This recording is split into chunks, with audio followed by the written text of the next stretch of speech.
इस मुद्दे पर इस वक्त राज्यसभा में नेता विपक्ष अरुण जेटली बयान रख रहे हैं। आइए सुनते हैं। Selective targeting. And when this selective targeting started, it was brought to the notice of the government of India at the highest level. The Honorable Prime Minister was spoken to within literally minutes of these instances, because between 1990 and 2013 there is a difference. People communicate on mobile phones now, they communicate on the Twitter, they communicate on email. And within minutes information started reaching Delhi as to what had happened. People were crying out of helplessness and the entire police was a mute spectator. There was complaints that a senior functionary of the state government could have been involved. And that's a matter which requires to be investigated. After this was reported, the matter was immediately brought to the notice of the highest in the government, the Honorable Prime Minister. And in early afternoon, we were all told that the situation is tense and the army is being moved in. We kept telling everybody who communicated with us that the army is being moved in and hopefully the situation would come under control. The functionaries of the district, whether it was the district magistrate or the collector or the senior superintendent of police, were all spectators, took no action. As of yesterday evening, that is 3 days after the incident, you have hundreds of shops being burnt, you have houses being ransacked, you have dozens of people being injured. They couldn't be treated in the civil hospital. That was the extent of tension. They had to be taken to the military or army hospitals. And some of them had even to be moved out. You had vehicles being burnt. You had some people, innocents, who also lost their lives. And this situation should have been immediately brought under control. But for the next few hours, whereas we were saying that we have an assurance from the government of India that army is being moved in, I do understand that the Home Ministry, the Defence Ministry went into action and said army should be moved in. It was only till late evening that the army, which was otherwise present close by, got positioning. And in these 6-7 hours, there was mayhem in the town of Kishtwad. And obviously when word spreads, and now you have more means of communication, you had tension in all the neighboring areas as a result of this. I do understand that the two concerned officials, the district magistrate and the SSP, had to be moved out because of their complicity or inaction. Our friends in the BSP have been complaining that the son of their district president has unfortunately died. I'm sure so many others, this would have happened to some others also. We sympathize with them. Now, what do we do in a situation like this? Do we impose censorship so that nobody comes to know? Do we have an ostrich-like approach that media will not be allowed, anybody will not be allowed into those areas? I do remember, sir, when the Amarnath movement took place and there was vast protests both in the Jammu region and the valley, Mr. Shivraj Patil took a delegation of members of parliament. We went to both the regions, we tried to cool down the tempers. Thereafter, when the stone throwing agitation took place, Mr. Chidambaram took all-party delegation, which tried to meet everybody so that people exhausted their angers. And here we have an approach that let's just put an iron curtain in the state, not allow anybody to enter the state, and whoever is entering the state is only entering with the idea of disturbing. The media doesn't publish anything that you had this kind of a mayhem in the state. This was not merely a problem between communities.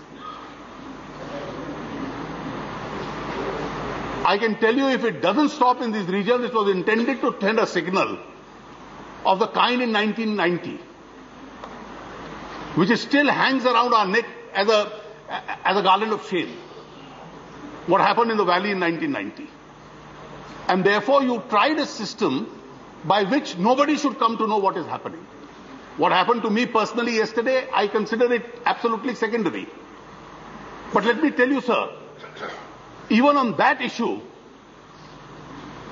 The state of Jammu and Kashmir is not a personal property of one family. It's an integral part of India. And you will have to decide how it is to be governed. 1.5 years ago, when I and my colleague from the Lok Sabha, Mrs. Swaraj, went there, I respect Mr. Chidambaram's acumen as a lawyer also. Please examine it. Section 144 to prevent your entry into the state. What did we go for? We wanted to address a rally in Jammu where national flag was to be hoisted. Section 144, to prevent your entry into the state, the two of us were physically lifted and sent outside the state. Externment orders under Section 144. Start this practice. This is exactly what happened yesterday. What if the BJP governments start imposing Section 144 to prevent the entry of any AICC leader into their states? Will the media, which has been maintaining a stunning censorship on this issue, have the same double standards? India is not a banana republic that you can say that Section 144 will be imposed and you will extern people from the state and prevent their entry. I was stunned to read an order. The order banning me from entering the state is open-ended and indefinite. It's not even limited in terms of date. This is the plight of democracy in that state. And this is happening that you can't enter Jammu, which was otherwise absolutely peaceful. Forget Kishtwad. What have we done earlier when we have gone to Srinagar and Jammu when tensions were on? You go to the guest houses, circuit houses, you call the people, you bring tempers down, you listen to them, you find out what the facts are. And these details should have been known. Sir, this whole incident requires to be investigated. And this incident is not merely, I repeat, an inter-community disturbance. In an inter-community disturbance, flags of a neighboring country are not brought out. Yes. Those who have waged war against this country and have been given death sentence, their photographs are not displayed. It is not a law and order situation. This is an issue of India's sovereignty. And therefore, I would urge the Honorable Home Minister and in his place the Honorable Finance Minister who is replying to please treat it in that manner. Those who have suffered must be compensated. The guilty must be brought to book. And we'd also like to know, with the levels of accountability that we are being told with regard to other states, when all this has happened, why have people not been arrested there so far? As of yesterday, I was told by informed sources that was the position. If something has happened overnight or after yesterday when I was given this information, I'll be too happy to know this. It's a serious matter and I hope the government of India, if it takes it lightly, then we'll have to pay the same price that we paid in relation to the valley in 1990. Okay. Thank you.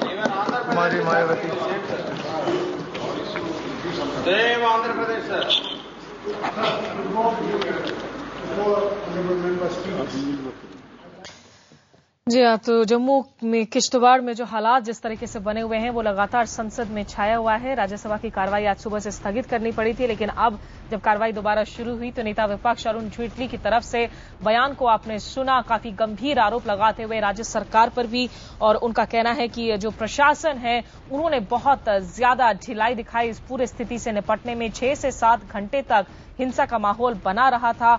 Eid के दिन याद हो कि किश्तवाड़ में जिस तरीके से 2 समुदायों के बीच में हिंसक झड़प की शुरुआत हुई थी, जिसके बाद आज तीसरे दिन भी बीजेपी का बंद यहां राज्य में जारी है। 8 जिलों में इस वक्त कर्फ्यू लगाई गई है। अरुण जेटली और इस वक्त फारूक अब्दुल्ला केंद्रीय मंत्री वो जवाब दे रहे हैं और उनकी बातों को सुनते हैं। चलो, संसद की कार्रवाई के और हम वापस लौटेंगे जैसे ही लोग वापस से जो है बयान रखते हैं। वित्त मंत्री पी चिदंबरम ने इसके पहले कहा था कि आज जो एमओएस होम है आरपीएन सिंह वो इस पर सरकार का रुख साफ करेंगे।